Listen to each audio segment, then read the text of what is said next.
Class 12 की organic का first chapter, या फिर कह दो कि क्लास 12 की जो सेकंड बुक है उसका फर्स्ट चैप्टर, क्योंकि जो हमारी ऑर्गेनिक है वो हमारी second book part 2 of chemistry से स्टार्ट होती है और उसके फर्स्ट चैप्टर से, और इस पूरी बुक के अंदर ऑर्गेनिक ही ऑर्गेनिक है। सोच के देखिए ऑर्गेनिक कितनी इंपॉर्टेंट है। फर्स्ट बुक के अंदर ऑर्गेनिक और इनऑर्गेनिक और फिजिकल दोनों, और सेकंड बुक के अंदर ओनली ऑर्गेनिक, बहुत इंपॉर्टेंट है ऑर्गेनिक।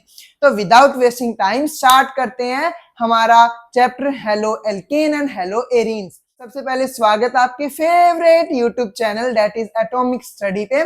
तो स्टार्ट करते हैं हमारे चैप्टर को विदाउट वेस्टिंग टाइम। और जैसे कि मैंने आपको पिछली वीडियो के अंदर बता दिया था, अब दोबारा बता देता हूं कि हम इस वीडियो के अंदर पूरे चैप्टर का ओवरव्यू लेंगे, पूरे जैसे बायो की तरह नहीं, केमिस्ट्री में ओवरव्यू, खासकर ऑर्गेनिक में इस तरीके से होगा। हम है ना आने वाली इस वीडियो या अगली वीडियो, 2 वीडियो तक पूरे चैप्टर में जो भी रटने वाली चीजें हैं वो सब याद कर लेंगे, ठीक है, और सब समझ लेंगे। जैसे अब जितने भी ये छोटे छोटे पॉइंट्स है ना इस चैप्टर के, क्योंकि थ्योरी बहुत ज्यादा लिखी हुई है एनसीईआरटी के अंदर, ये सारे पॉइंट्स एक टाइप से बताऊं, ये मेरे शॉर्ट नोट्स हैं एक टाइप से जो मैंने तैयार किए हैं, और इनके अंदर पूरे चैप्टर की हर एक चीज है, हर एक चीज जो कि पेपर के अंदर, नीट के अंदर, आपके बोर्ड एग्जाम के अंदर कहीं पे भी आ सकती है, हर एक चीज है। तो इधर से हम उसको कवर कर लेंगे, फिर उसके बाद हम क्या करेंगे, हर एक बिल्कुल एनसीईआरटी की वर्ड टू वर्ड पढ़ेंगे, जिससे क्या होगा, आपको एनसीईआरटी पढ़ने में दिक्कत नहीं आएगी। आपको जो रटना था वो आपने रट लिया, अब वहां पे हम वो टिक कर देंगे, ये तो हमने याद कर लिया, वहां पे ये याद कर लिया, और थ्योरी के पॉइंट्स पढ़ लेंगे, वहां अपने को कोई इंपॉर्टेंट लाइन मिलेगी तो वहां पर इनमें ऐड कर लेंगे। इन शॉर्ट ये क्या आपके एक शॉर्ट नोट टाइप की चीज है, शॉर्ट नोट टाइप जैसे, ठीक है। तो आइए स्टार्ट करते हैं वीडियो को। सबसे पहले एनसीईआरटी बोलती है, क्लासिफिकेशन की बात करती है एनसीईआरटी। क्लासिफिकेशन के अंदर क्या बोलती है, on the basis of number of a halogen atom. Halogen atom के कितने नंबर हैं, ठीक है। आपको पता है हैलोजन को हम किससे रिप्रेजेंट करते हैं, एक्स से रिप्रेजेंट करते हैं हैलोजन्स को, ठीक है, ये बात आपको पता है। अब एनसीईआरटी बोलती है हैलोजन एटम्स के कितने नंबर हैं। अब देखो इस कंपाउंड के अंदर हैलोजन कितने हैं, एक है। इस कंपाउंड के अंदर हैलोजन कितने हैं, 2 हैं, ठीक है। इस कंपाउंड के अंदर हैलोजन कितनी है, 3 है। तो ये क्या हो गया, मोनो हेलो एल्कीन हो गया। देखो पहली बात ये क्या है, एक एल्कीन है ना। देखो एल्कीन क्या होते हैं, आपको ये तो सब कुछ पता है 11th क्लास के अंदर, जिसको नहीं पता उसको दोबारा बता देते हैं। देखो जब ये सिंगल बॉन्ड होते हैं इनके बीच में, ये क्या होते हैं, एल्कीन्स होते हैं। जैसे ये देखना, ये single bond single bond single bond single bond, ये सिंगल सिंगल बॉन्ड वाले एल्कीन हो गए, ठीक है। एल्केन, सॉरी एल्कीन बोल रहा हूँ ना मैं इतनी देर से, बहुत बहुत बड़ी गलती कर रहा हूँ, एल्केन हो गई। जैसे इसके अंदर एक डबल बॉन्ड आया, चाहे वो एक डबल बॉन्ड एक बार ही आया हो, ठीक है, डबल बॉन्ड आ गया ना तो ये एल्कीन हो गए, और यहाँ पे ट्रिपल बॉन्ड आ गया तो ये एल्काइन हो गए, ठीक है। अब आप सोच रहे होंगे हमें कैसे पता लगता है इस चीज का, ये तो आपको इसका फॉर्मूला याद होगा, CnH2n+2, ठीक है। अब देखो इसका क्या बोले, इसका दुगना करो, क्या होता है, 4 होता है। तो हाइड्रोजन प्लस उसमें 2 और ऐड करना है, हाइड्रोजन कितने होने चाहिए, इसके दुगने और 2 ऐड और, तो ये क्या होगा, एल्केन होगा, ठीक है। इसका दुगना 4 और 2 और ऐड कर दो, 6 हो गए, ठीक है। तो यहाँ पे 6 हाइड्रोजन होने चाहिए, पर उसकी जगह एक हेलोजन लग गया, हाइड्रोजन की जगह, कोई दिक्कत नहीं होनी चाहिए। तो अब ये क्या था, तो क्या अगर इस हेलोजन की जगह हाइड्रोजन होता तो ये एल्केन ही होता, तो इसलिए हमने इसको क्या बोला, एल्केन बोला, ठीक है। और एक हेलोजन आ गया तो हेलो एल्केन बोल दिया, और कितने हेलोजन आए, एक आया तो मोनो हो गया, दैट सिंपल। सेम ऐसे 2 हैं, 2 का डबल कितना होता है, 4, 4 और 2 कितनी हो, 4 के अंदर 2 और ऐड कर दो, फॉर्मूला तो ये है ना, CnH2n+2, ये फॉर्मूला है, ठीक है। हाइड्रोजन कितने होने चाहिए, 2n+2, ठीक है। तो 2 थे कार्बन, तो n कितना हुआ, 2 हुआ हमारे पास, 2 को 2 से मल्टीप्लाई, 4 प्लस 2 6 हाइड्रोजन होने चाहिए थे। हेलोजन की जगह क्या थे, यहाँ पे पहले हाइड्रोजन ही थे, तो कितने, 2 और 2 4 और 2 2 6 हाइड्रोजन हो जाते। पर अब हमने 2 हटा दिए हाइड्रोजन, और यहाँ पे क्या लगा दिया, एल्केन लगा दिया। जब हमने यहाँ पे 2 एल्केन लगा दिए तो हम, ये पहली बात तो ये क्या थी, एल्केन ही थी, ठीक है। हमने यहाँ पे क्या लगा दिया, 2 हेलोजन लगा दिए, सॉरी मैं क्या बोल रहा हूँ, यहाँ पे हमने 2 हेलोजन लगा दिए। ये पहले क्या थी, एल्केन थी, अब इसके ऊपर ये क्या लग गए, 2 हेलोजन्स लग गए, क्या लग गए, 2 हेलोजन्स लग गए, 2, तो ये कहते हैं डाई हेलो एल्केन बन गया। अब मुझे आप ये बताओ, यहाँ पे कितने हेलोजेंस लग गए? 3 हेलोजेंस लग गए और 3 हाइड्रोजन को रिमूव किया। आप इसे वो चेक करो खुद, क्या ये एल्केन है? हाँ एल्केन है। पहली बात एनसीईआरटी लिख रखा, आप तरीका पता लग गया एल्केन चेक करने का तरीका, ठीक है। तो ये ट्राई हेलो एल्केन हो गया। तो डेट सिंपल, ये आपको क्लियर हुआ होगा, ठीक है। फिर एनसीईआरटी क्या बोलती है? फिर एनसीईआरटी बताती है अपने को compound containing sp3 sp3 carbon halogen bond, मतलब कार्बन हेलोजन बॉन्ड के कार्बन जो है ना ये sp3 होना चाहिए। इस बिहाफ पे भी हमने क्लासिफाई किया है, एक तो एल्काइल हैलाइड या हेलो एल्केन। आपको पता है अब बच्चों का allylic halide, benzylic halide, primary tertiary, है ना, ये सब याद रहते हैं, सब कुछ याद रहते हैं। बस बच्चे एक बात भूल जाते हैं, क्लासिफिकेशन किस बेस का है। तो बहुत इंपॉर्टेंट बात है ये वाली कि जो ये sp3 है ना, sp3 कार्बन के ऊपर sp3 कार्बन से हेलोजन का बॉन्ड है, उस बिहाफ पे क्लासिफिकेशन है। किस पे? sp3 कार्बन, कार्बन क्या होना चाहिए? sp3 होना चाहिए। अब sp3 का मतलब क्या है? मतलब अब हमें पता है हम ये हाइब्रिडाइजेशन कैसे कैलकुलेट करते हैं। अगर आपको नहीं पता, आपने 9th क्लास में, 10th क्लास, 9th में, 11th में नहीं सीखी तो डोंट वरी, है ना, हम इसके अंदर बताते हैं। मैं आपको क्या करना है, लोन पेयर गिनने हैं, साथ में वो क्या बोलते हैं, जो लोन पेयर रह गए वो गिनने हैं, साथ में बॉन्ड गिनना है, और डबल बॉन्ड को एक बार ही गिनना है। मतलब कैसे बताता हूं आपको, देखो जैसे यहाँ पे ये कार्बन है, ये कार्बन इससे जुड़ा हुआ है, 1 2 3, ठीक है, और एक ये 4, ये हो गए हाइड्रोजन हाइड्रोजन हाइड्रोजन। तो इस कार्बन के ऊपर डबल कितने बॉन्ड है टोटल? तो 3 है, तो इसकी हाइब्रिड 4 है, 4, इसकी हाइब्रिडेशन क्या हो जाएगी? sp3 हो जाएगी, ठीक है, क्या हो जाएगी? sp3 हो जाएगी। आपको वैसे ये चीज है ना 11th क्लास में पता होनी चाहिए, पर आपको नहीं पता, कोई बात नहीं, यहाँ पे हम डिस्कस कर रहे हैं, ठीक है।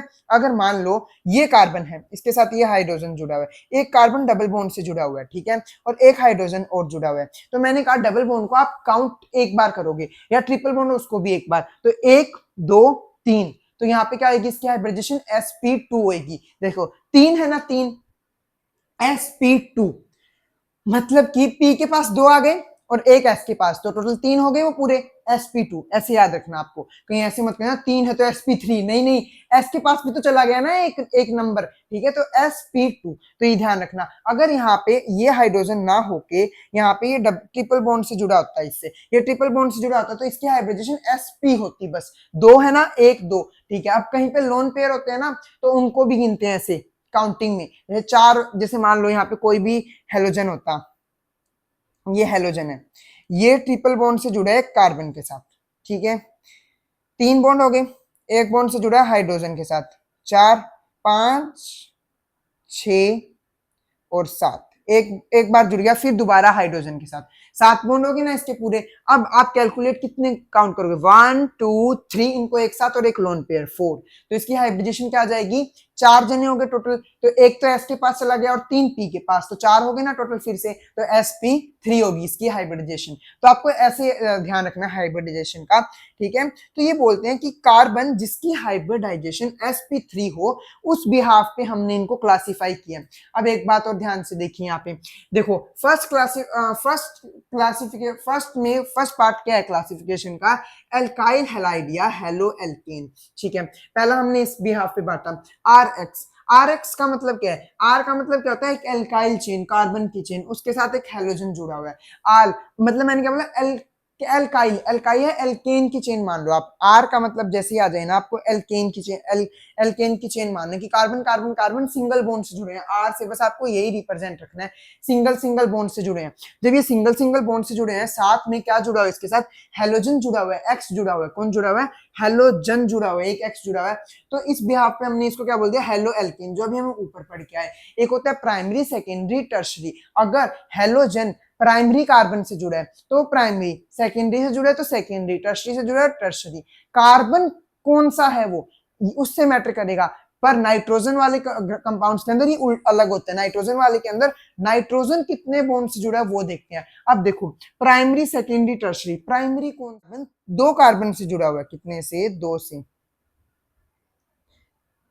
3 से जुड़ा हुआ है, मान लो कितने से जुड़ा है? 3 से, ठीक है। 3 मतलब टर्शरी, तो ये एक हैलोजन होएगा, ये टर्शरी हैलोजन कहलाएगा। और अगर ये कार्बन कितने से जुड़ा हुआ है, ये देखो यहाँ पे, ये कार्बन एक कार्बन से जुड़ा हुआ है, ये कार्बन एक कार्बन से जुड़ा हुआ है, और इससे क्या जुड़ा है, हैलोजन जुड़ा हुआ है, ठीक है, इससे जुड़ा हुआ है हैलोजन, ठीक है, ये हैलोजन इससे जुड़ा है, ये प्राइमरी हैलोजन कहलाएगा। देखो एक कार्बन से जुड़ा है, तो एक प्राइमरी एक के लिए आता है सेकेंडरी, जब एक कार्बन दो कार्बन से जुड़ा हुआ है, अब ये हैलोजन सेकेंडरी हैलोजन कहलाएगा। जब ये कार्बन तीन कार्बन से जुड़ा हुआ है, इसी कार्बन से ये जुड़ा हुआ है, क्या बोलते हैं, इसी कार्बन से क्या जुड़ा है, हैलोजन जुड़ा हुआ है, तो ये क्या कहलाएगा, आपका टर्शरी कहलाएगा। क्या कहलाएगा, ये टर्शरी कहलाएगा।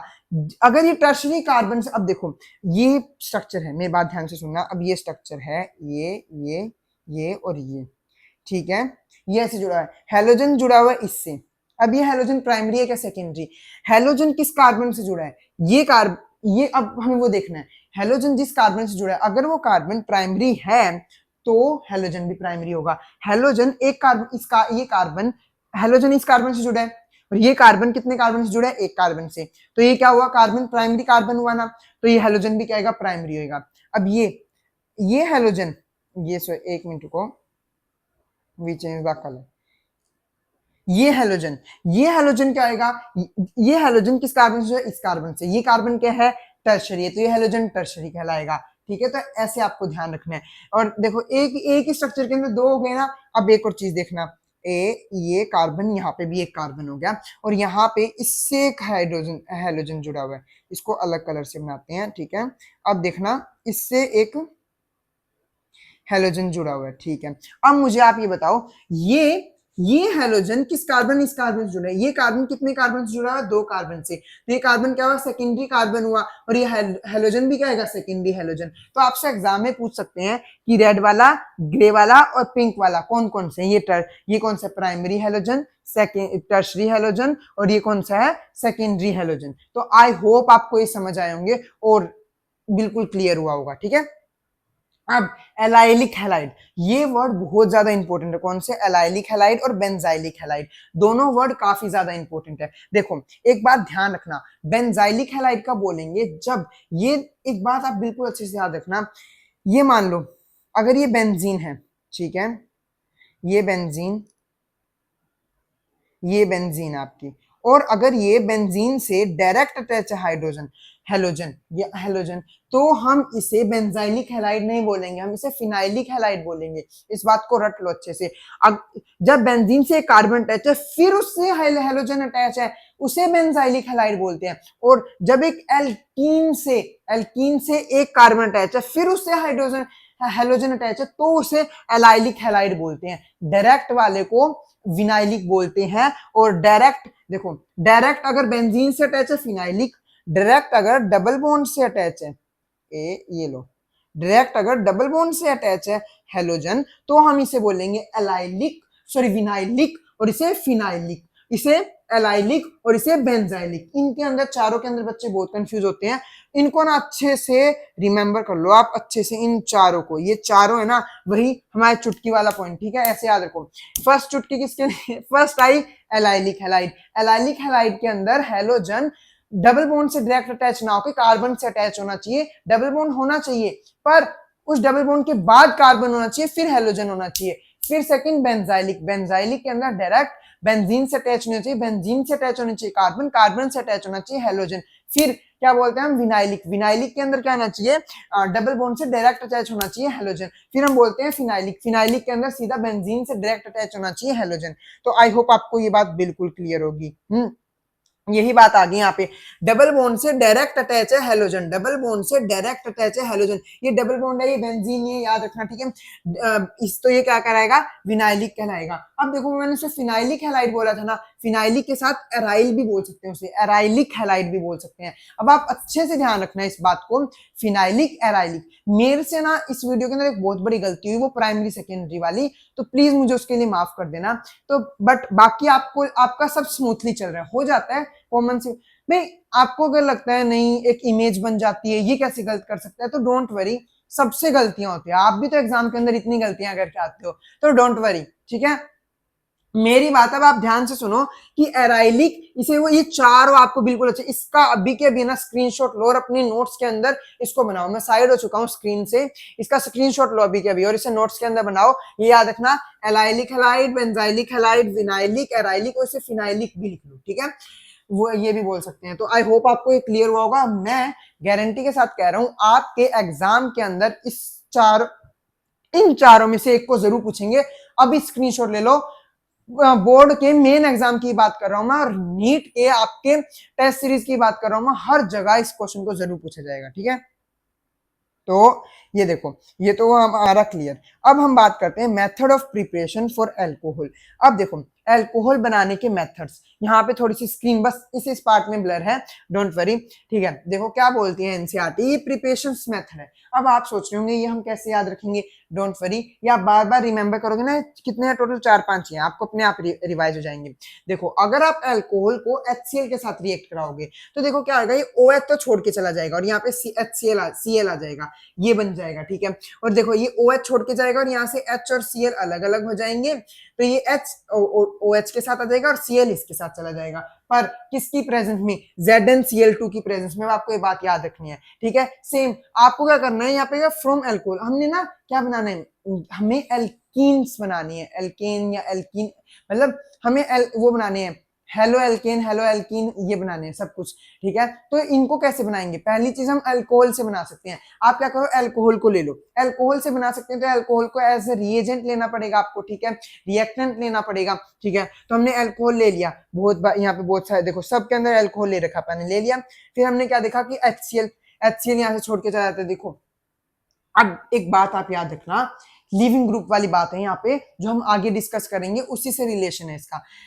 जो Br होते हैं, Br N को छोड़ के इजीली चला जाएगा, ठीक है, इजीली चला जाएगा और NaOH बन जाएगा और ये Br इसके साथ R के साथ आके लग जाएगा। सेम ऐसे PX3 के साथ है, PCl5 के साथ है। ये दोनों एग्जांपल इतने ज्यादा इंपॉर्टेंट है, इतने ज्यादा इंपॉर्टेंट, जैसे मैंने वो पिछली स्लाइड से बताया था ना, आपको क्वेश्चन जरूर पूछा जाएगा, तो मैं आपको अभी बता रहा हूँ, आपसे क्वेश्चन जरूर पूछा जाएगा इन एग्जांपल्स के बारे में।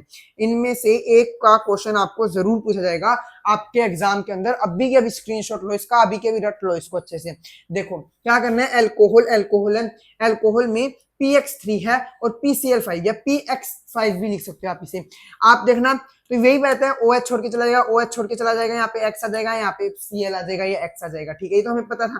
पर अब इसमें मेन बात क्या है, इसके अंदर H3PO3 बनता है और इसके अंदर HPOCl5 बनता है। अब आप कैसे याद रखोगे, मैं आपको एक ट्रिक बताता हूँ। यहाँ पे कितने कितने हेलोजन्स लिए आपने, 5 हेलोजन लिए हैं, ठीक है। तो इसकी आपको P की 5 वैलेंसी पूरी करानी है। यहाँ पे कितने हेलोजन लिए, 3, तो आपको 3 वैलेंसी पूरी करानी है। तो यहाँ पे ये आ गया, ठीक है, क्या बोलते हैं, कितनी वैलेंसी पूरी करवानी है, 3 पूरी करवानी है, ठीक है। तो आप ऐसे याद रखो, ये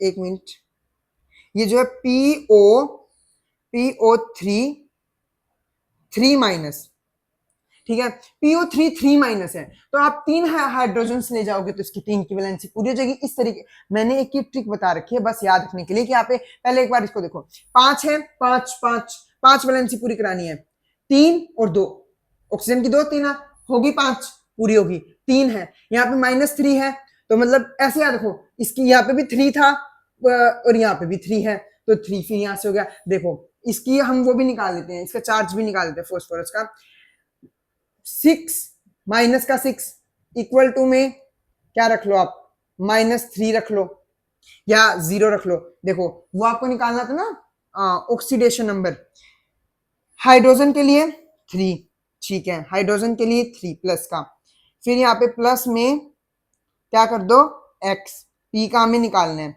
इसका -6 इजिकल टू में 0, क्योंकि ओवरऑल क्या रह गया, अभी ये न्यूट्रल रह गया, ठीक है। तो आपके पास क्या बच जाएगा, -3 आ जाएगा। अगर आप -3 को उधर भेजोगे 0 के उधर, तो आपके पास x क्या आ जाएगा, +3 आ जाएगा। तो मतलब इसकी वैलेंसी क्या है, +3 है। तो 3 से 3, 5 से 5, ऐसे याद रखो, इसको आप कभी नहीं भूलोगे, ठीक है। और ये याद रखना, आपको ये याद ही रखना पड़ेगा, ये Z जिंक क्लोराइड की प्रेजेंस के अंदर, ये H2SO4 की प्रेजेंस के अंदर आप NaBr से हटा सकते हो, ठीक है।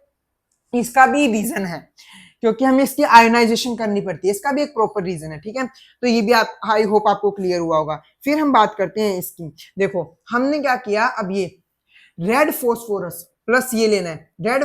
इस तरीके से भी आप क्या बना सकते हो, ये हेलो एल्केन बना सकते हो, ठीक है। आपने क्या है, रेड फॉस्फोरस प्लस या X2 लिया, ठीक है, या X2 के अंदर Br2I2, याद रखना ये बात यहाँ पे इंपॉर्टेंट है बहुत, ये एग्जांपल बहुत इंपॉर्टेंट है। फॉर्मेशन के एग्जांपल जनरली इंपॉर्टेंट होते हैं, आपको ये बात याद रखनी है कि यहाँ पे Br2 और I2, Br2 और I2 क्यों भाई, क्यों, यही क्यों है, क्योंकि है ना आपको पता है, अब मान के चलो X2 है, एक X, X के अंदर कौन है, Br, ये Br दोनों क्या है, बड़े बड़े। आपको पता है जैसे ऊपर से नीचे आते हैं साइज क्या होता है, बढ़ता जाता है तो वो दूर दूर रहेंगे, वो बॉन्ड इजीली टूट जाएगा, तो इनका बॉन्ड इजीली टूट जाता है, तो इसलिए ये आपस में बॉन्ड तोड़ के एक Br यहाँ आ जाता है, ठीक है, ये Br या I2 इसके साथ आ जाता है, इसके साथ एल्केन के साथ आ जाते हैं, ठीक है। तभी हमने देखो ऊपर भी इसका Cl का एग्जांपल लिया। फ्लोरीन ऐसा काम नहीं शो करता कहीं पे भी, ठीक है, रेयर होता है, एक आधी जगह करता है, वो इसके अंदर दिखा देंगे। अब ये रिएक्शन बहुत इंपॉर्टेंट है, इसको हम बोलते हैं डार्जन्स रिएक्शन। क्या बोलते हैं, डार्जन रिएक्शन। क्या नाम इसका याद रख लो, यहाँ पे लिख नहीं रखा, इसका नाम है डार्जन रिएक्शन, ठीक है। इस रिएक्शन को बहुत इंपॉर्टेंट रिएक्शन के नाम से जानते हैं, डार्जन्स रिएक्शन। इसके अंदर वही SOCl2 लिया आपने, ये बेस्ट मेथड है preparation of a halo alkane बनाने का, ठीक है, बेस्ट मेथड है। क्यों बेस्ट मेथड है, क्योंकि इसके अंदर जो ये दोनों प्रोडक्ट है ये गैसियस होते हैं और ये दोनों प्रोडक्ट हवा के अंदर उड़ जाते हैं, तो आपको बस ये हेलो एल्केन ही मिलता है। वरना इधर देखो, इधर आपको ये भी साथ में मिल रहा है, ये भी साथ में मिल रहा है, इनको सेपरेट करना पड़ेगा, ये अपने आप हवा के अंदर उड़ जाते हैं। एनसीईआरटी लिखती है गैसियस प्रोडक्ट है, ये हवा के अंदर उड़ जाते हैं। यहाँ पे आपको पायरिडीन भी लेना पड़ता है साथ में, यहाँ पे एनसीईआरटी ने मेंशन नहीं किया, पर ये रिएक्शन 3-4 बार एनसीईआरटी के हर चैप्टर के अंदर बार बार आ जाएगी, तो वहां मेंशन हो जाएगा, तो आप वहां से देख लेना चाहिए, ठीक है। तो यहाँ पे हमने क्या किया, अल्कोहल को SOCl2 के साथ लेके क्या बनाया, RCl और SO2 और HCl दोनों क्या वेपराइज हो जाती है, गैसियस फॉर्म के अंदर उड़ जाती हैं, ठीक है। अब देखो, अब हमें क्या बनाना है, हेलो एल्केन ही बना रहे हैं हम, चैप्टर ही वो चल रहा है, और बनाएंगे किससे, अब बनाएंगे हम हाइड्रोकार्बन से। अब ये हाइड्रोकार्बन है, एक आप FSR देखो, एक तो होता है FSR, एक होता है FAR, ठीक है, उस वो वाली रिएक्शंस होती है ना, एक तो होती है EAR, एक होती है ESR, ठीक है, एक फिर FSR, है ना, तो ये FSR का एग्जांपल है। ये आप 11th क्लास के अंदर डिटेल से पढ़ के आ चुके हो कि क्लोरीन को लोगे अल्ट्रावायलेट रेज की प्रेजेंस, मतलब सनलाइट की प्रेजेंस में और हीट की प्रेजेंस में, तो क्या आएगा यहाँ पे, फ्री रेडिकल बन जाएगा, फ्री रेडिकल सब्स्टिट्यूशन रिएक्शन बोलते हैं, FSR, free radical substitution reaction बोलते हैं उसे, ठीक है। तो यहाँ पे क्या आ जाएगा, क्लोरीन आ जाएगा यहाँ पे, और यहाँ पे अब मेजर प्रोडक्ट कौन सा आएगा वो भी डिसाइड करना होता है अपने को, ठीक है। ये सब आपने 11th क्लास के अंदर आराम से पढ़ा होगा, ठीक है। अब मेरी बात एक बात ध्यान से सुनना कि क्लोरीन यहाँ भी लग गया, यहाँ पे भी, अब आप सोच रहे यहाँ नहीं लगा, यहाँ नहीं लगा, अरे वो तो बात सेम है ना, यहाँ लगाओ चाहे यहाँ लगाओ, यहाँ लगाओ चाहे यहाँ लगाओ, एक ही बात है, यहाँ लगाओ चाहे यहाँ लगाओ, एक ही बात है। तो क्लोरीन हमने यहाँ लगा लिया चाहे यहाँ लगा लिया, दो प्रोडक्ट बनेंगे। अब इनमें से मेजर कौन सा आएगा वो आप कैसे बताओगे, तो देखो ये हमने बिल्कुल FSR वाले टॉपिक के अंदर 11th के अंदर डिटेल से पढ़ा, तो यहाँ नहीं बताया जाएगा अब ये, ठीक है। अब ये आई होप आपको ये तो क्लियर हुआ होगा। हमारा कहां तक, एक मिनट, इस चीज को दोबारा देखो आप, ये चीज आपको क्लियर हुई, अब इस चीज को देखो एक बार दोबारा, है ना। हाइड्रोकार्बन से हमें हेलो एल्केन बनाना है, हेलो एल्केन FSR से बनता है हाइड्रोकार्बन से, सनलाइट की प्रेजेंस के अंदर, ठीक है। तो हमने क्या किया, क्लोरीन, ये यहाँ हेलोजन लिया, यहाँ पे देखो, फिर ये क्या लिया हमने, हाइड्रोकार्बन लिया, साथ में सनलाइट ली, सनलाइट ले लो या हीट ले लो, हीट थोड़ी लेनी होती है इसके अंदर। फिर हमने यहाँ लिया, फिर हमारे साथ यहाँ क्लोरीन अब दो जगह के लग जाएगा। ये रिएक्शन है FSR, free radical substitution reaction, यहाँ पे फ्री रेडिकल बनते हैं, ठीक है। अब ये रिएक्शन डिटेल से मैं यहाँ पर आने लग गया तो ये पूरे चैप्टर यहाँ खत्म हो जाएगा। वो FSR के अंदर आपने क्लास 11th में डिटेल से पढ़ी थी, और बाकी यहाँ पे दोबारा आएगी भी इस चैप्टर में, पूरी अगले चैप्टर में आएगी, पूरी डिटेल से बता रखी होगी, वहां बताएंगे, हम डिस्कस करेंगे। तो ये सारी बात थी इसकी। तो आई होप आपको ये तो बिल्कुल क्लियर हुआ होगा कि भी ये कैसे इस मतलब हमने हाइड्रोकार्बन से क्या बनाया, हेलो एल्केन बनाया। तो ये तो आपको बिल्कुल क्लियर हुआ होगा। एक और बात देख लो कि आप सोच रहे हो यहाँ नहीं लगाए, यहाँ नहीं लगाए, यहाँ कैसे लगाए, यहाँ लगाओ चाहे यहाँ लगाओ, एक ही बात है, यहाँ लगाओ चाहे यहाँ लगाओ, एक ही बात है, यहाँ लगाओ चाहे यहाँ लगाओ, एक बात नहीं है, ठीक है। क्योंकि नेमिंग करके देखो, यहाँ लगाओगे नेमिंग में सेम आएगी, यहाँ लगाओगे सेम आएंगी। तो यहाँ ये अलग दो पोजीशंस बनती हैं किसकी, हेलोजेंस की लगने की। तो आई होप आपको ये तो पार्ट क्लियर हुआ होगा और ये काफी इंपॉर्टेंट पार्ट था। और अब देखो हम कैसे बना सकते हैं किसको, हेलो एल्केन्स को। हम कैसे बना सकते हैं, आपने क्या लिया, बेंजीन के साथ CH3 है। ये रिएक्शंस कौन, ये वाली रिएक्शन कौन सी है, ESR है, इलेक्ट्रोफिलिक सब्स्टिट्यूशन रिएक्शन, जो कि हमने क्लास 11th वाले टॉपिक के अंदर बिल्कुल बकायदा अच्छे से पढ़ी थी। हाइड्रोजन फ्लो आयरन की प्रेजेंस के अंदर, ठीक है। ये देखो by electrophilic substitution reaction, ESR, ठीक है, इलेक्ट्रोफिलिक सब्स्टिट्यूशन रिएक्शन, है ना। तो इसके अंदर हमने क्या, इसके अंदर हमने अच्छे से पढ़ा था क्लास 11th के अंदर कि हम आयरन की प्रेजेंस या आयरन, याद रखना आयरन को डार्क प्रेजेंस के अंदर लेना है। तो यहाँ पे इसका फ्री रेडिकल बनता है, ठीक है, फिर ये छोड़ के चला जाता है, ये आ जाता है वहां पे। तो देखो अब यहाँ पे ना दो प्रोडक्ट बन सकते हैं। अब आप सोच रहे होंगे कि ये कैसे हुआ, कि अभी तो कह रहे ये छोड़ के जाता है और ये आ जाते हैं। उस बात को भी आप ध्यान से रखना, वो ना जो ये चीजें हम ये वाली बात करते हैं इनको कभी मिक्स मत करना। जब भी हम क्या करते हैं, इसको हमें रिमूव नहीं करवाना होता ESR के अंदर, इसको हम रिमूव कराते हैं NSR के अंदर, वो भी हाईली एक्सट्रीम कंडीशंस के अंदर।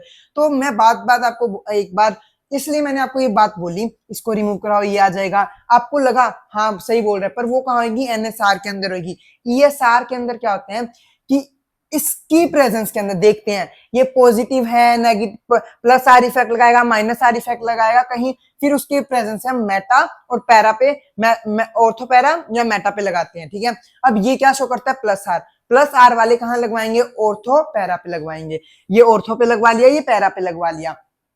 अब आप पूछोगे मेजर कौन सा होता है, मेजर होता है पैरा वाला, क्यों, क्योंकि यहाँ पे ऑर्थो पे लगवाएंगे तो भीड़ ज्यादा जाएगी, तो पैरा पे लगवा के मेजर होता है। पर कभी कभार ऑर्थो पे लगा के मेजर हो जाता है, क्यों, हाइड्रोजन बॉन्डिंग के कारण, वो हमने डिटेल से पढ़ा था, ठीक है। अब यहाँ पे क्या बोलता है, fluoro compound are not prepare by this method, है ना, due to a high reactivity of fluorides. Fluoro compound को हम यहाँ पे प्रिपेयर नहीं कर सकते इस तरीके से। आप, मैंने तो पहली बात बोली थी आपको, बार बार याद रखना, फ्लोरीन की रिएक्शन बहुत रेयर होती है, 4-5 रिएक्शंस हैं।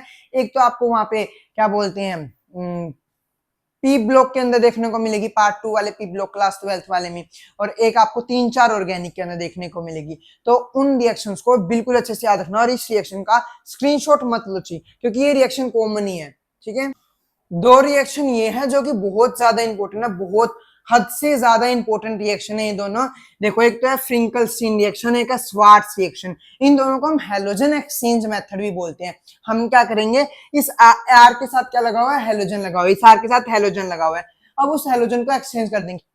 आपको क्या याद रखना है, देखो मैं बोलता हूँ फ्रिंकलस्टीन, फ्रिंकलस्टीन में एफ आ गया तो फ्लोरीन दूसरी वाली में आएगा, इन दोनों को साथ में आएगा, फ्रिंकलस्टीन स्वार्ट, फ्रिंकलस्टीन स्वार्ट, स्वार्ट्स के अंदर कौन आएगा, फ्लोरीन आएगा, और फ्रिंकलस्टीन के अंदर आयोडीन आएगा, ठीक है। ये बात याद रखनी है आपको, ये आयोडीन इधर एक्स छोड़ देगा, ये आयोडीन यहाँ आ जाएगा, ये यहाँ आ जाएगा, ये एफ यहाँ से चला जाएगा और ये यहाँ आ जाएगा। आपको पता है मैंने कहा फ्लोरीन की बहुत कम रिएक्शन, आपको अच्छे से याद रखनी है फ्लोरीन की ये वाली रिएक्शन, ठीक है। आयोडीन यहाँ आ जाएगा, ठीक है। अब आपको याद रखना है जो ये एक्स होगा, जो ये छोड़ के जाएगा, क्लोरीन ब्रोमीन, दो कुछ भी हो सकता है, क्लोरीन ब्रोमीन, मैंने वही बात कही कि क्लोरीन ब्रोमीन बड़े बड़े हैं, ये छोड़ के चले जाएंगे, ठीक है।